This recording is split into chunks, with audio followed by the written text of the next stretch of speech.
Good morning student, welcome to online classes. Topic चल रहा था ऑर्गेनिक रिएक्शन। ऑर्गेनिक रिएक्शन में टू टाइप्स की रिएक्शन हमने कंप्लीट कर ली थी, सब्स्टिट्यूशन रिएक्शन और एडिशन रिएक्शन। ठीक है, नेक्स्ट वीडियो पिछली वीडियो में हम लोगों ने कराया था तुम लोगों को addition reaction. Addition reaction 3 type की थी, electrophilic addition reaction, nucleophilic addition reaction और तुम्हारी फ्री रेडिकल एडिशन रिएक्शन। तीनों कंप्लीट कर ली। आज है हमारा third number reaction. Third number है हमारी एलिमिनेशन रिएक्शन। ठीक है, एलिमिनेशन रिएक्शन को बोलते हैं हम लोग हिंदी में विलोपन अभिक्रिया।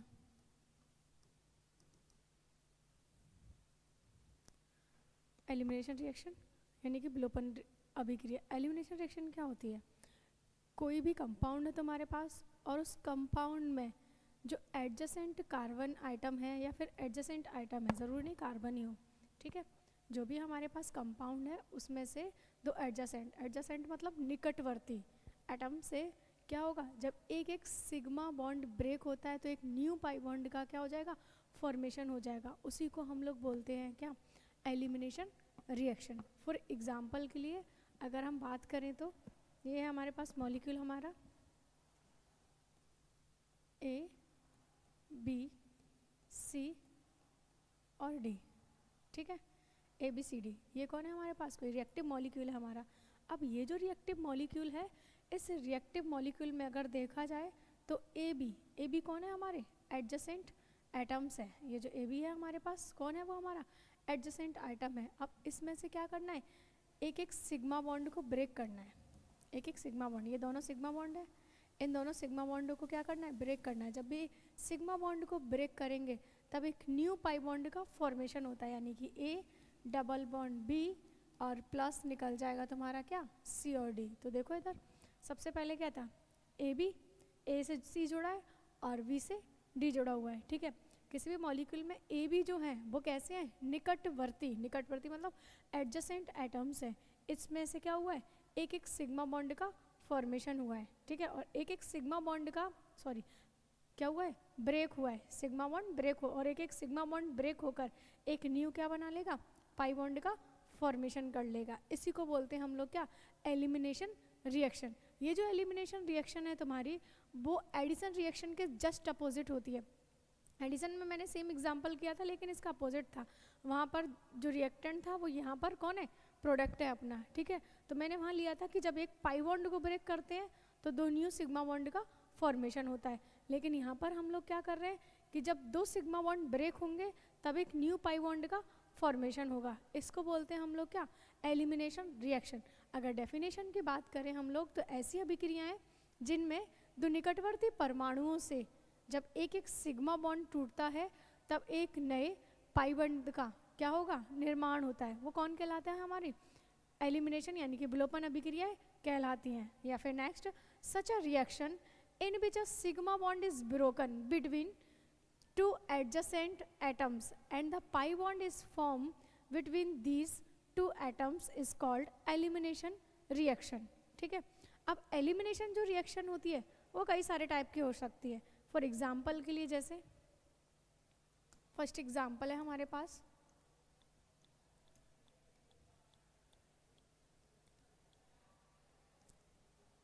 डिहाइड्रो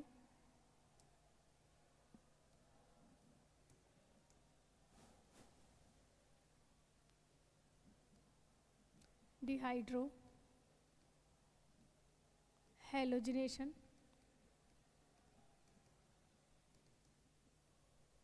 ठीक है, ये जो डिहाइड्रो हैलोजिनेशन है, अब डिहाइड्रो हैलोजिनेशन में हम लोग एग्जाम्पल की बात करते हैं।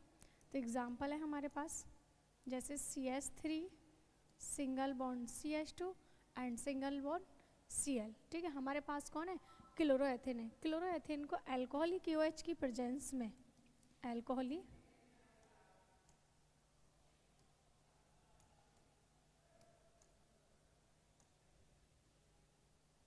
क्लोरोएथेन को अल्कोहलिक KOH की प्रेजेंस में क्या करना है, गर्म करना है। जैसे ही हम लोग इसको क्या करेंगे, गर्म करेंगे, तो देखो ये जो तुम्हारा CH3 CH2 Cl है, क्या मैं इसको ऐसे लिख सकती हूँ क्या, ये जो Cl है इसको हम लोग यहाँ ऐड कर देते हैं और यहाँ से एक हाइड्रोजन को, को इस तरीके से लिख देंगे CH2 और H, ठीक है। ये भी कौन है हमारा क्लोरोएथेन ही है, बस लिखने का मैंने चेंज कर दिया इसको। अब हम लोगों को क्या करना है, इसमें से हम लोगों को यहाँ से दो एडजेसेंट जो कार्बन है उसमें से कौन निकालना है, एक एक सिग्मा बॉन्ड को ब्रेक करना है। यानी कि CH2 से एक सिग्मा बॉन्ड को ब्रेक करो, दूसरे CH2 से भी एक सिग्मा बॉन्ड को, तो एक से H निकलेगा और एक से Cl निकलेगा। आपस में बॉन्ड बना के ये क्या हो जाएंगे, HCl के फॉर्म में बाहर निकल जाएंगे। और बचेगा कौन हमारे पास, CH2 डबल बॉन्ड CH2, यानी कि फॉर्मेशन होगा किसका, एल्कीन का, ठीक है। फॉर्मेशन होगा यहाँ पर एल्कीन का CH2 डबल बॉन्ड CH2 और प्लस HCl। ये कौन बन गई हमारी, एथीन का फॉर्मेशन हो गया। ये कौन है हमारी, एथीन। तो इस रिएक्शन में हम लोग देखेंगे कि इस रिएक्शन में कौन निकल रहा है हमारा, एक हाइड्रोजन निकल रहा है और एक कौन निकल रहा है, Cl। तो इस प्रकार से इस रिएक्शन में हाइड्रोजन और Cl मतलब हेलोजन, हाइड्रोजन और हेलोजन का निकलना क्या कहलाता है, हिंदी में बोलते हैं बी हाइड्रो हेलोजनीकरण और इंग्लिश में डिहाइड्रो हेलोजिनेशन, ठीक है। ये फर्स्ट टाइप की होगी अपनी। और भी एग्जाम्पल है इसमें, जैसे कि हमारे पास एग्जाम्पल नंबर सेकंड। अब सेकंड एग्जाम्पल में डिहाइड्रेशन कर देते हैं।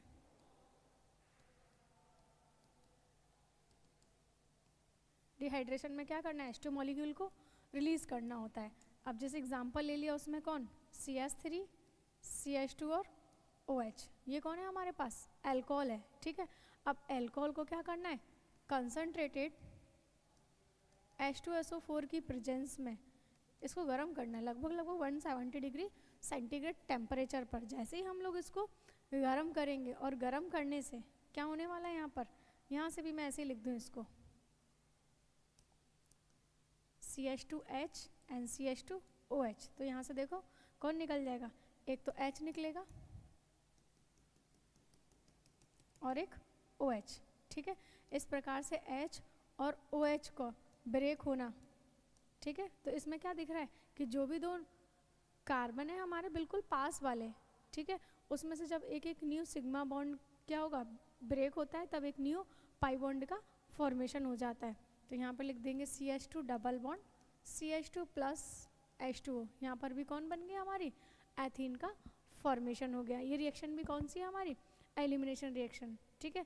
याद रखना, जब भी एडजेसेंट एटम से सिग्मा बॉन्ड ब्रेक होगा तभी क्या होगा, पाई बॉन्ड का फॉर्मेशन होगा। अगर तुम लोग चाहो कि A B और C, यहाँ कोई जोड़ा है D और यहाँ कोई जोड़ा है E, और तुम लोग इसको ब्रेक करो, इसको ब्रेक करने पर ब्रेक तो हो जाएगा लेकिन सिग्मा बॉन्ड का फॉर्मेशन नहीं हो पाएगा। वो कहाँ से निकलने चाहिए, सिग्मा बॉन्ड जो ब्रेक हो रहे हैं वो भी बिल्कुल पास वाले एटम से ही ब्रेक होने चाहिए, ठीक है। तो ये होगी हमारी डिहाइड्रेशन यानी कि निर्जलीकरण। चलो थर्ड है हमारा example number third. Example number third में कर देते हैं हम लोग डी हैलोजिनेशन।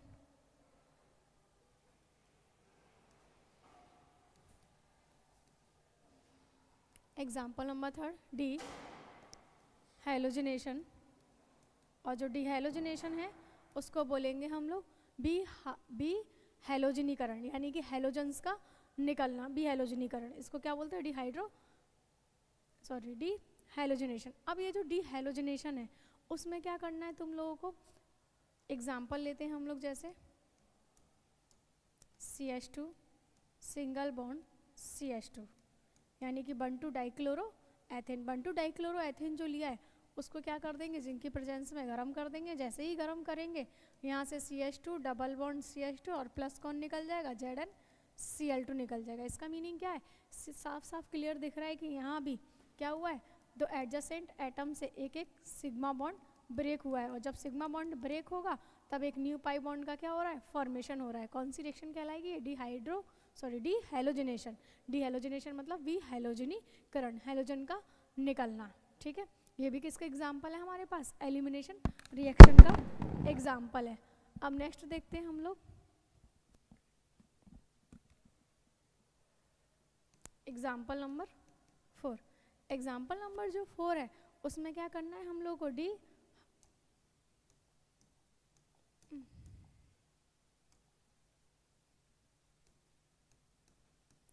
डिहाइड्रोजिनेशन, यानी कि इस बार किसको निकालना है, केवल H2 को बाहर निकालना है हम लोगों को, ठीक है। और H2 को बाहर निकालने के लिए जैसे एग्जाम्पल है हम लोगों के पास CH3, CH2 और OH, CH3, CH2 और OH, ये कौन है हमारे पास, फिर से अल्कोहल है। अब देखो इस बार क्या करना है हम लोग को, ये जो अल्कोहल है, मैं थोड़ा सा इसको इस टाइप से लिख दूँ,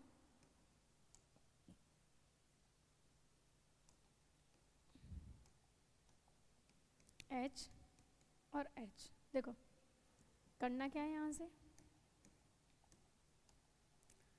ऑक्सीजन और हाइड्रोजन के बीच का बॉन्ड ब्रेक करेंगे, H प्लस O माइनस में माइनस स्टेबल होगा नहीं, यहाँ बॉन्ड के इलेक्ट्रॉनों को डोनेट कर देगी ऑक्सीजन, ठीक है। कार्बन के साथ बॉन्ड बनाएगी, कार्बन के साथ बॉन्ड बनाएगी तो कार्बन की वैलेंसी 5 होगी, तो कार्बन किसके साथ बॉन्ड को ब्रेक कर देगा, H के साथ, तो यहाँ दोनों से क्या निकल जाएगा, एक एक हाइड्रोजन, और ये प्रोडक्ट मिलेगा हम लोगों को किसके फॉर्म में, CH3 single bond, C double bond O और H, ये मिल जाएगा हम लोग को किसके फॉर्म में, एल्डिहाइड। और एल्डिहाइड भी कौन सा है हमारा, एसिटाल्डिहाइड। ये रिएक्शन कब होगी, जब हम कॉपर के प्रेजेंस में इसको 300 से 350 डिग्री सेंटीग्रेड टेम्परेचर पर क्या करेंगे, हीट करेंगे, तब जाके हम लोगों को ये रिएक्शन मिलती है। तो ये कौन सी होगी, डिहाइड्रोजनेशन रिएक्शन, यानी कि हाइड्रोजन का निकलना है। एथेनॉल को कॉपर की प्रेजेंस में गर्म किया तो जाके क्या मिल गया हम लोग को, एसिटाल्डिहाइड, और प्लस कौन निकल गया हमारे यहाँ से, H2 गैस बाहर निकल गई। तो ये रिएक्शन किसकी हो गई, एलिमिनेशन रिएक्शन, ठीक है। तो एलिमिनेशन रिएक्शन क्या होती है, जब भी किसी निकटवर्ती परमाणुओं से या एडजेसेंट एटम से एक एक सिग्मा बॉन्ड ब्रेक होगा, तब एक न्यू पाई बॉन्ड का क्या होता है, फॉर्मेशन होता है, उसी को क्या बोलते हैं हम लोग, एलिमिनेशन रिएक्शन। अगर एलिमिनेशन रिएक्शन की एग्जाम्पल की हम लोग बात करें तो एग्जाम्पल 4 टाइप की दी है इसमें। सबसे फर्स्ट एग्जाम्पल है डिहाइड्रोहेलोजिनेशन, हाइड्रोहेलोजिनेशन, इसका मतलब हाइड्रोजन और हेलोजन का निकलना, HCl, ठीक है। सेकेंड एग्जाम्पल था डिहाइड्रेशन, हाइड्रेशन मतलब H2 मॉलिक्यूल का निर्जलीकरण, ठीक है, निकलना। तीसरा था हमारा डिहेलोजिनेशन, यानी कि हेलोजन का निकलना, तो 2 हेलोजन निकल गए तो ये हो गया डिहेलोजिनेशन। या फिर 2 हाइड्रोजन का निकलना, तो हाइड्रोजन निकलेंगे तो क्या होगा, डिहाइड्रोजिनेशन, ठीक है।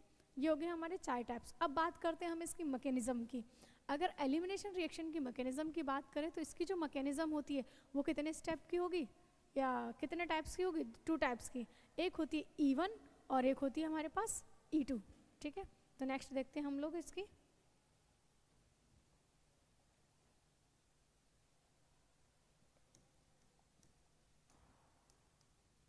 मैकेनिज्म,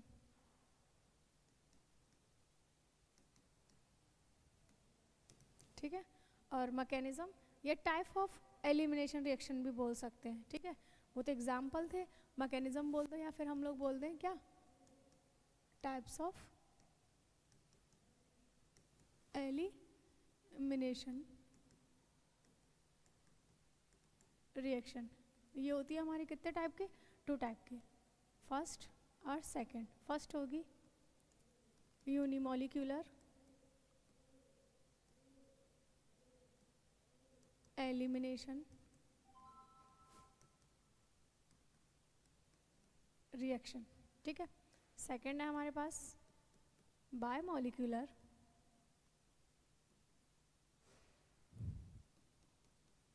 एलिमिनेशन रिएक्शन, इसको बोलते हैं हम लोग E1 रिएक्शन, एंड ये है हमारी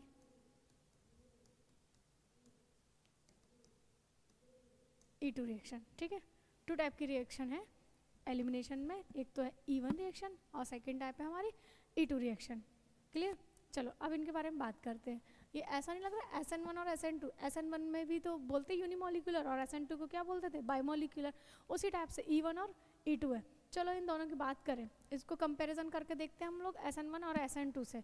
कंपैरिजन करना है, सेम नहीं है लेकिन डेफिनेशन इनकी सेम हो जाएगी, क्योंकि SN1 क्या होती है, जिसमें रेट ऑफ रिएक्शन एक रिएक्टिव की कंसंट्रेशन पर डिपेंड करेगी, वो SN1 रिएक्शन, ठीक है। और जिसमें rate of reaction 2 reactive molecule की कंसंट्रेशन पर डिपेंड करती, वो कौन होती है, SN2। सेम उसी प्रकार से E1 रिएक्शन यहाँ पर कौन होने वाली है, the reaction in which rate of reaction is depend upon the concentration of only 1 reactive molecule, ठीक है, वो कौन होगी, E1 रिएक्शन। इसका मतलब कोई भी ऐसी अभिक्रिया जिनमें अभिक्रिया का वेग एक क्रियाकारी अणु की सांद्रता पर अगर निर्भर करता है तो वो कौन हो जाएगी, यूनिमोलिकुलर रिएक्शन।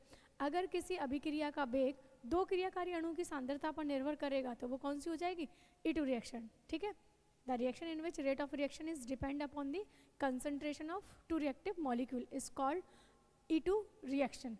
टू टाइप्स की है। अब SN1 मोस्टली किसके द्वारा दी जाती है, 3 degree alkyl halide, tertiary alkyl halide. तो E1 भी हमारा किसके द्वारा दिया जाएगा, टर्सरी एल्किल हैलाइड के द्वारा। और E2 किसके द्वारा दी जाएगी, प्राइमरी एल्किल हैलाइड के द्वारा दी जाएगी। ठीक है, E1 जो होती है, सॉरी SN1 जो थी उसकी मैकेनिज्म 2 टाइप की है, सेम इसकी जो मैकेनिज्म होगी वो भी कितनी होगी, 2 स्टेप की होगी। ठीक है, E2 जो है SN2 के सिमिलर होती है। SN2 की जो मैकेनिज्म होती है ओनली 1 स्टेप की होती है, किसकी वजह से, ट्रांजिशन स्टेट की वजह से।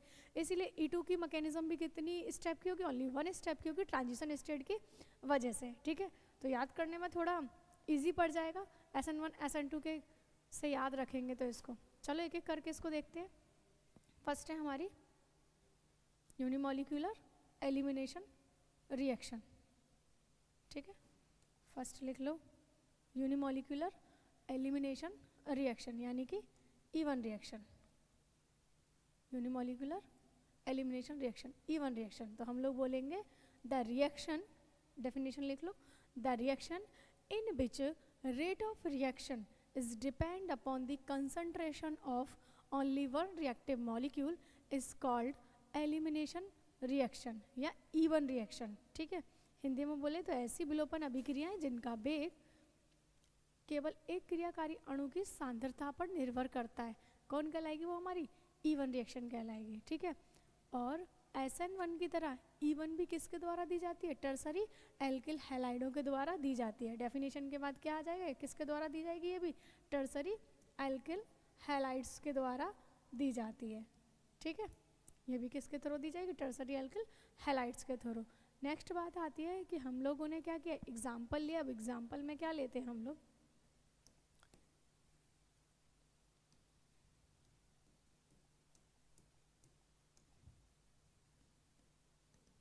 एग्जाम्पल की बात करते तो एग्जाम्पल में CH3 सिंगल बॉन्ड CH3 और CH3 और Cl, इसका मतलब CH3 का whole thrice CCl, tertiary butyl chloride है। ठीक है, टर्सरी ब्यूटिल क्लोराइड जो है उसको एल्कोहली QH की प्रेजेंस में गर्म करना है। अब जैसे एल्कोहलिक QH के साथ इसकी रिएक्शन करवाओगे, प्रोडक्ट मिलेगा हम लोगों को क्या, CH3 single bond CH3 double bond CH2 plus निकलेगा यहाँ से कौन, HCl निकलना मतलब हाइड्रोजन और हेलोजन निकलना, डिहाइड्रो हेलोजिनेशन। ऐसा लग रहा है यहाँ पर कौन हुआ होगा, डिहाइड्रो हेलोजिनेशन हुआ होगा। इसका मतलब है कि कोई भी दो एडजेसेंट कार्बन को उठाओ, ये कार्बन भी एडजेसेंट है, ये कार्बन भी एडजेसेंट है, ये कार्बन भी एडजेसेंट कार्बन है, तो एक से निकालो क्या, Cl, और यहाँ से निकल गया होगा कौन, H। ऐसा ही तो हुआ होगा, यहाँ से तो Cl और यहाँ से H, और दोनों निकल गए होंगे, तब जाके डिहाइड्रोहेलोजिनेशन द्वारा क्या मिल गई हम लोगों को, टर्सरी ब्यूटिल क्लोराइड से 2 मेथिल प्रोपिन मिल गई। इसका नाम क्या है, टर्सरी ब्यूटाइल क्लोराइड, और ये है हमारे 2 मेथिल प्रोपिन। ठीक है, चलो अब बना कैसे, अब देखते हैं हम लोग किसके थ्रू, मैकेनिज्म के थ्रू। मैकेनिज्म की बात करें तो इसकी जो मैकेनिज्म है वो कितने स्टेप की होगी, 2 स्टेप की मैकेनिज्म होगी। ठीक है, ये जो रिएक्शन है वो कितने स्टेप में कंप्लीट होती है, 2 स्टेप्स में कंप्लीट होती है।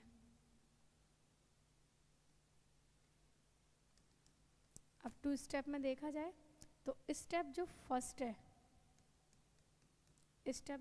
है उसका क्या करेंगे, formation of intermediate carbocation. Step first का नाम है फॉर्मेशन ऑफ इंटरमीडिएट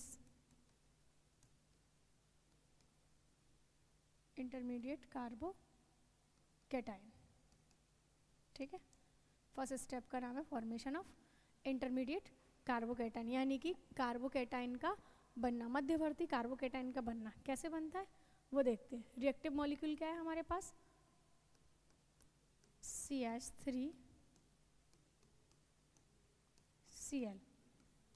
SN1 की तरह करो इसको, ये जो स्टेप होगा कौन सा होगा, स्लो स्टेप होगा। SN1 की तरह करो, SN1 की तरह इसमें भी क्या करो, CX बॉन्ड ब्रेक होगा, और जब CX बॉन्ड जो होगा ब्रेक होगा तो CX बॉन्ड के ब्रेक होने से हमको पता है हेलोजन नेगेटिव में और कार्बन पे पॉजिटिव, क्योंकि हेलोजन की इलेक्ट्रोनेगेटिविटी ज़्यादा होती है, इसीलिए बॉन्ड के दोनों इलेक्ट्रॉनों को क्या करेगा, अट्रैक्ट करके बाहर हो जाएगा, और कार्बन पे कौन सा चार्ज आएगा, पॉजिटिव चार्ज। ठीक है, तो यहाँ पर क्या मिलता है हम लोगों को, CX बॉन्ड का कौन सा क्लीवेज होगा, हेटेरोलाइटिक क्लीवेज, और हेटेरोलाइटिक क्लीवेज होने की वजह से हमको मिल जाएगा यहाँ पर C पॉजिटिव और Cl माइनस, यानी कि tertiary carbocation, 3 degree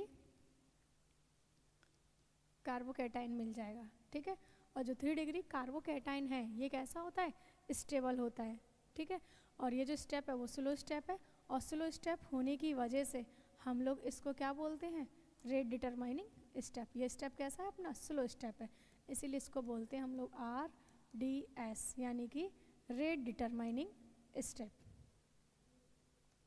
RDS rate determining step, वेग निर्धारक पद जो होता है वो बोलते हैं। तो ये हो गया कौन, स्टेप फर्स्ट। स्टेप फर्स्ट में क्या हो गया, फॉर्मेशन ऑफ कार्बोकेटाइन, और कार्बोकेटाइन का फॉर्मेशन कब होगा, जब CX बॉन्ड का हेटेरोलाइटिक यानी कि विषमांश विदलन होता है, जिसके द्वारा क्या मिल जाता है हम लोग को, टर्सरी कार्बोकेटाइन। नेक्स्ट जो सेकेंड स्टेप है, सेकेंड स्टेप है elimination of proton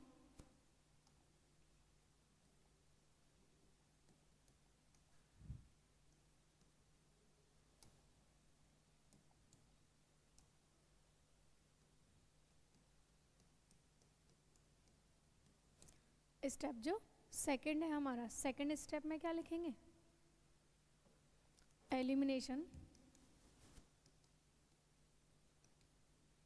of proton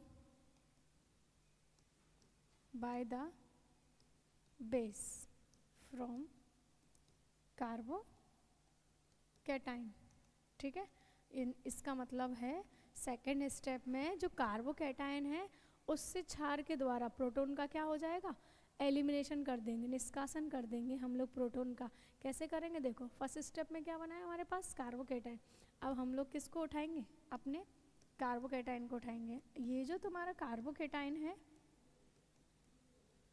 इससे कौन रिएक्शन करने आएगा, एल्कोहली KOH। अगर KOH की हम लोग बात करें तो जो KOH है वो किस में ब्रेक होता है, K प्लस और OH माइनस में, K प्लस और OH माइनस में। ठीक है, तो यहाँ पर क्या होगा, एलिमिनेशन हो रहा है प्रोटॉन का by the base from carbocation. ठीक है, कार्बोकेटाइन से, हाँ कार्बोकेटाइन से प्रोटॉन का एलिमिनेशन होता है, और प्रोटॉन का जो एलिमिनेशन होगा तो हम लोग वहाँ देखते हैं कि ये जो OH माइनस है, कहीं से भी जितने भी तुम लोगों को हाइड्रोजन दिख रहे हैं कार्बन पर, वहाँ से सभी एक जैसे हैं, यहाँ से क्या ले जाएगा, किसी भी एक हाइड्रोजन को ले जाएगा। जब भी ये हाइड्रोजन CH बॉन्ड ब्रेक होगा तो CH बॉन्ड के ब्रेक होने से OH माइनस किसको ले जाएगा, H प्लस को, किसके फॉर्म में बाहर हो जाएगा, ये H2O के फॉर्म में। ठीक है, H2 के फॉर्म में बाहर होगा, कौन बचेगी हमारे पास, K पॉजिटिव बचेगी। और ये जो अपनी K पॉजिटिव है, ठीक है, ये जो K पॉजिटिव बची, अब उसके बाद H प्लस निकल गया, CH2 पे कौन सा चार्ज आएगा, माइनस चार्ज आएगा। फिर से देखो फर्स्ट स्टेप में जो कार्बोकेटाइन बना है उस पर न्यूक्लियोफाइल, बेस मतलब न्यूक्लियोफाइल, और न्यूक्लियोफाइल अटैक करेगा, अटैक करके क्या ले जाएगा, प्रोटॉन को अपने साथ ले जाएगा, यानी कि एलिमिनेट कर देगा प्रोटॉन को। तो प्रोटॉन मतलब H प्लस को कौन ले जाएगा, OH माइनस। ठीक है, क्योंकि कार्बन हाइड्रोजन बॉन्ड ब्रेक करते हैं तो H किस में ब्रेक होगा, प्लस में, और कार्बन पे कौन सा चार्ज आएगा, माइनस चार्ज आएगा, डिफरेंट इलेक्ट्रोनेगेटिविटी की वजह से।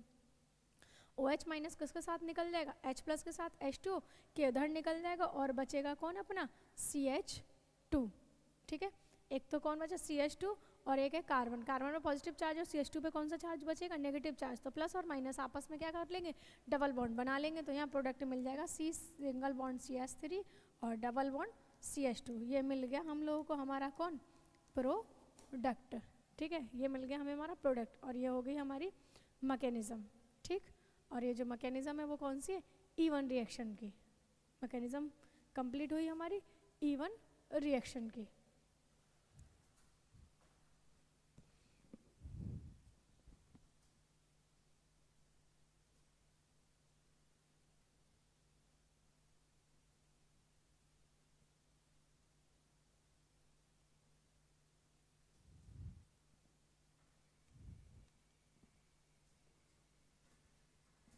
हो गया।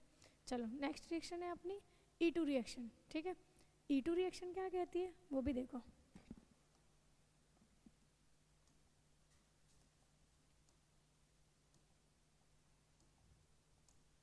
नेक्स्ट है सेकेंड टाइप, और सेकेंड टाइप में आएगा हमारे पास बाय मॉलिक्यूलर एलिमिनेशन रिएक्शन, इसका मतलब E2 रिएक्शन, ठीक है। अब E2 रिएक्शन कौन होती है? The reaction in which rate of reaction is depend upon the concentration of only two reactive molecule is called E2 reaction। यानी कि ऐसी अभिक्रियाएं जिनमें अभिक्रिया का वेग दो क्रियाकारी अणुओं की सांद्रता पर निर्भर करता है। कौन कहलाती है वो? हमारी द्विअणुक विलोपन अभिक्रिया E2 रिएक्शन कहलाती है। ये मोस्टली किसके द्वारा दी जाती है? ये दी जाएंगी तुम्हारी प्राइमरी यानी कि 1 डिग्री एल्किल हैलाइड्स के द्वारा, ठीक है। प्राइमरी एल्किल हैलाइड्स के द्वारा क्या होती है? दी जाती है।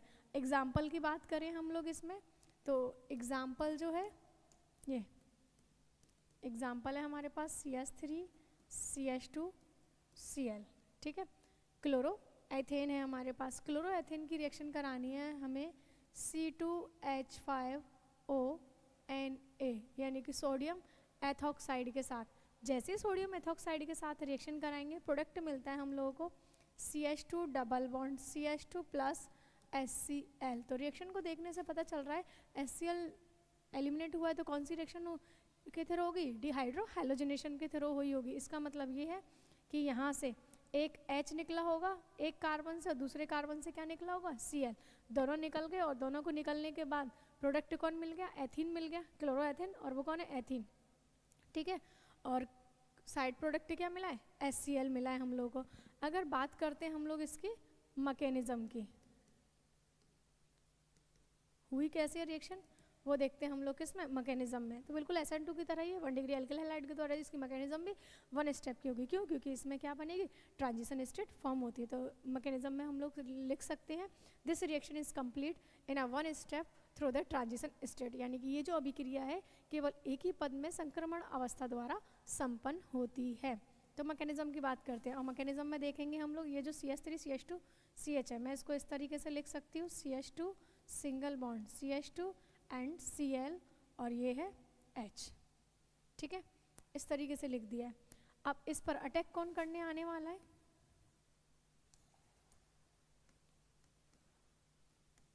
मैकेनिज्म, ठीक है। और अटैक कौन करने आएगा? ये यहाँ से किस में ब्रेक होगा? ये C2H5O- और Na+, ठीक है। तो न्यूक्लियोफाइल अटैक करेगा, और न्यूक्लियोफाइल हमेशा कहाँ से अटैक करता है? बैक साइड से। किसकी बैक साइड से? लिविंग ग्रुप की बैक साइड से, ठीक है। तो यहाँ पर बैक साइड तो नहीं, तो यहाँ पर कौन है? C2H5O-। ये जो O- है वो किसको अपने साथ ले जाएगा? H+ को। O- जो है, O- का मतलब उस पर एक्स्ट्रा इलेक्ट्रॉन है, और H के साथ क्या करेगा? बॉन्ड बनाएगा। और जब H के साथ बॉन्ड बनाएगा तो H तो केवल एक ही बॉन्ड बना सकता है। तो नेक्स्ट जो बॉन्ड बनाने के लिए अटैक करना मतलब बॉन्ड बनाना, तो उसके लिए इलेक्ट्रॉन कौन देगी? ऑक्सीजन ही इलेक्ट्रॉन डोनेट करेगी। यानी कि C2H5O- जो है एथॉक्साइड, वो क्या करेगा? H के साथ बॉन्ड बनाएगा। जब भी H के साथ बॉन्ड बनेगा, ठीक है, तो हाइड्रोजन क्या करेगा? यहाँ से अपने बॉन्ड को धीरे धीरे ब्रेक करने लगेगा, और जब यहाँ से ये बॉन्ड को ब्रेक करने लगेगा तो CH2 की वैलेंसी 3 रह जाएगी। तो CH2 नेक्स्ट CH2 के साथ बॉन्ड बनाएगा, लेकिन जब CH2 के साथ बॉन्ड बनाएगा तो इसकी वैलेंसी 5 होगी। तो फिर ये किसको निकालेगा यहाँ से? Cl को। यही होगा ना। तो इसका मतलब ये जो स्टेप बनने वाला है वो कैसा होगा? स्लो स्टेप होगा। और एक स्लो स्टेप में देखना चल क्या रहा है। इस स्लो स्टेप में सबसे पहले C2H5O- किस पर अटैक कर रहा है?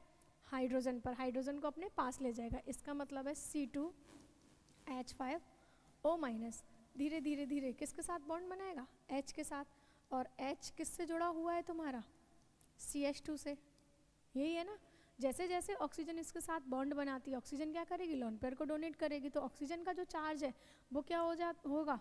डिक्रीज होता जाएगा। और ऑक्सीजन का जो चार्ज है वो डिक्रीज होगा। इसका मतलब नेगेटिव चार्ज किस में कन्वर्ट होगा? पार्सली नेगेटिव में।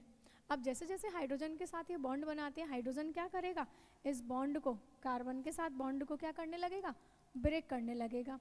अब जैसे ही कार्बन के साथ बॉन्ड ब्रेक करेगा तो कार्बन की वैलेंसी क्या रह जाएगी, कम, तो कार्बन स्टेबल होगा नहीं, इसीलिए कार्बन स्टेबल होने के लिए नेक्स्ट CH2 के साथ क्या करेगा, बॉन्ड का फॉर्मेशन करेगा। तो इस कंडीशन में देखो CH2 की तो ऑलरेडी 4 वैलेंसी थी, अब दूसरी ये वाला CH2 जो है इसके साथ बॉन्ड बनाएगा, इसका मतलब इसकी वैलेंसी कितनी होने लगेगी, 5। अगर इसकी वैलेंसी 5 होने लगेगी तो आउटर बैलेंस सेल में 8 की जगह 10 इलेक्ट्रॉन होने लगेंगे, तो ये क्या करेंगे, C के साथ बॉन्ड को ब्रेक करने लगे। ये जो होगा C के साथ वो क्या हो जाएगा, बॉन्ड ब्रेक होता जाएगा। और जब C के साथ बॉन्ड ब्रेक होगा तो इस बॉन्ड के इलेक्ट्रॉन किसको ट्रांसफ़र हो जाएंगे, क्लोरीन को, तो क्लोरीन पर भी क्या होता जाएगा, चार्ज आता जाएगा। तो अब ये जो स्टेट बनी है इसको बोलते हैं हम लोग क्या, ट्रांजिशन स्टेट, ठीक है। और ये जो हमारी ट्रांजिशन स्टेट है वो कैसी होती है, अनस्टेबल होती है। अनस्टेबल होने की वजह से ये जो स्टेप है कौन सा है, स्लो स्टेप, और स्लो स्टेप में कितने रिएक्टिव मॉलिक्यूल पार्टिसिपेट कर रहे हैं, 2, इसीलिए रेट ऑफ रिएक्शन किस पर डिपेंड करती है, 2 रिएक्टिव मॉलिक्यूल पे। पहले वाली रिएक्शन में कार्बोकेटाइन जो बना था वो स्लो स्टेप था, उसमें एक ही रिएक्टिव मॉलिक्यूल था, इसीलिए वहाँ रेट ऑफ रिएक्शन किस पर डिपेंड कर रही थी, एक रिएक्टिव मॉलिक्यूल की कंसंट्रेशन पर, ठीक है। इसी से डेफिनेशन आती है हमारी। तो ट्रांजिशन स्टेट अनस्टेबल होती है, इसीलिए फास्टली ये क्या होगा, ब्रेक हो जाएगा, और जैसे ही ये ब्रेक होगी, जैसे ही ब्रेक होगी क्या प्रोडक्ट मिल जाएगा, एक तो मिल जाएगा हम लोगों को, नीचे कर देते हैं, क्या मिलेगा, एक मिलेगा CH2 double bond CH2 plus, एक मिलेगा C2H5OH प्लस, एक मिलेगा कौन, Cl माइनस। ये तीनों प्रोडक्ट हम लोगों को मिल जाएंगे, ठीक है, जिसमें मेन है अपना एथीन, साइड होगा एथेनॉल और प्लस होगा Cl माइनस। तो ये हो गई हमारी आज elimination reaction complete, E1 and E2 reaction. Next बची है हमारी 4th रीअरेंजमेंट रिएक्शन, जिसको हम लोग नेक्स्ट क्लास में कराएंगे, ठीक है। Thank you.